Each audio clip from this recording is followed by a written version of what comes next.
शंभ निशुंभ का बढ़ा अंधेरा, देवों ने अम्बे को पुकारा। माँ के भाल से प्रकट हुई वो, जिसने काल को भी दे मारा। काला रंग और रूप कराला, बिजली सी वो चमकी थी। माँ काल रात्रि की शक्ति पूरे जग में गरजी थी।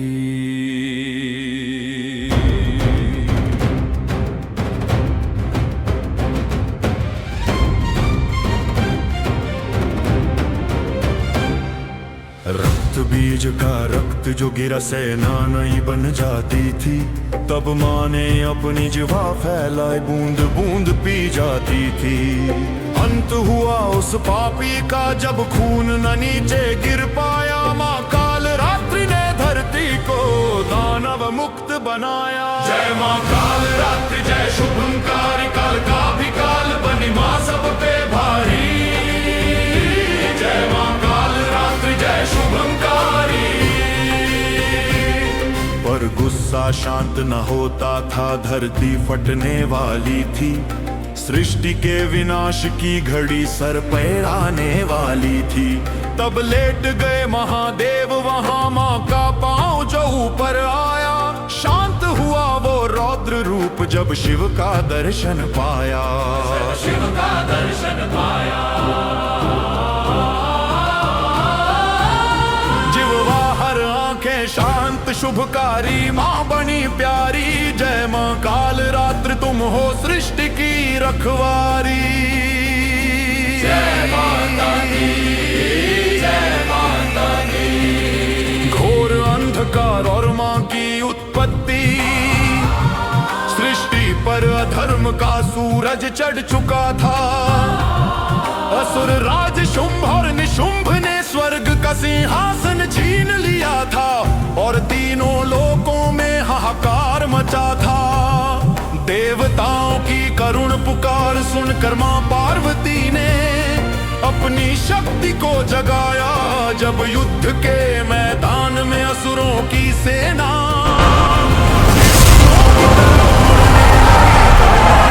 अपने क्रोध की सीमा को लांग दिया। अचानक माँ के ललाट की त्वचा काली पड़ने लगी। और वहां से प्रकट हुआ एक ऐसा स्वरूप जिसने काल को भी भयभीत कर दिया।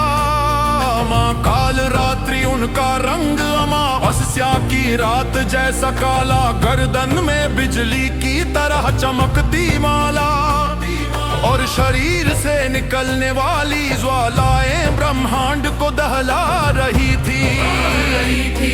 उनके 3 नेत्र गोल थे जिनसे अग्नि की लपटें निकल रही थी। और बाल ऐसे बिखरे थे जैसे प्रलय के बादल।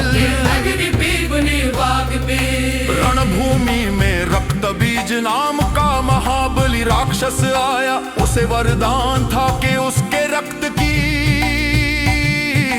एक भी बूंद अगर धरती को छुएगी तो उसी क्षण एक नया और उतना ही शक्तिशाली रक्त बीज खड़ा हो जाएगा।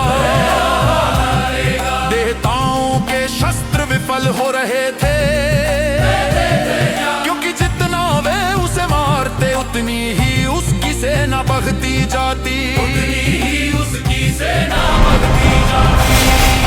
तब माँ काल रात्रि ने अपना रूप दिखाया।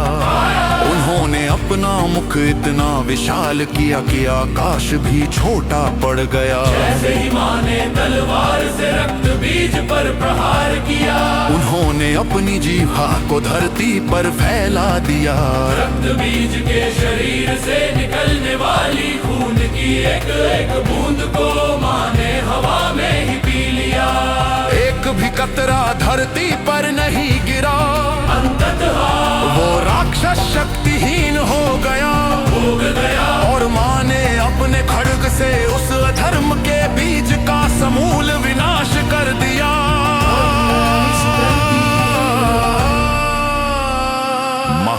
बल का समर्पण और शक्ति की शांति।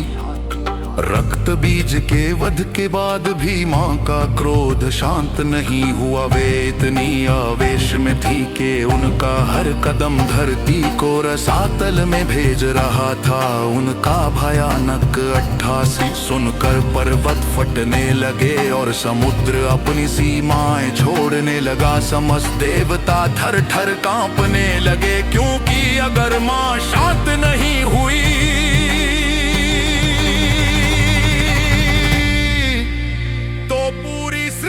भस्म हो जाएगी। सृष्टि को बचाने के लिए स्वयं महादेव को आगे आना पड़ा। वे चुपचाप मां काल रात्रि के रास्ते में लेट गए। क्रोध की अग्नि में डूबी मां ने जैसे ही आंधे दगम बढ़ाया, उनका पैर महादेव की छाती पर पड़ गया। अपने स्वामी और लाराक्य को अपने चरणों के नीचे देख कर मां का क्रोध पल भर में लुप्त हो गया। शर्म और आदर ग्लान के मारे मां ने अपनी चीख बाहर निकाल ली। उनका वो डरावना रूप अचानक मबकाया और शांति में बदल गया। महादेव ने अपनी आंखों से मां को शांत होने का संकेत दिया। इस तरह सृष्टि का विनाश टल गया। मोने अपने भक्तों तो शुभंकारी रूप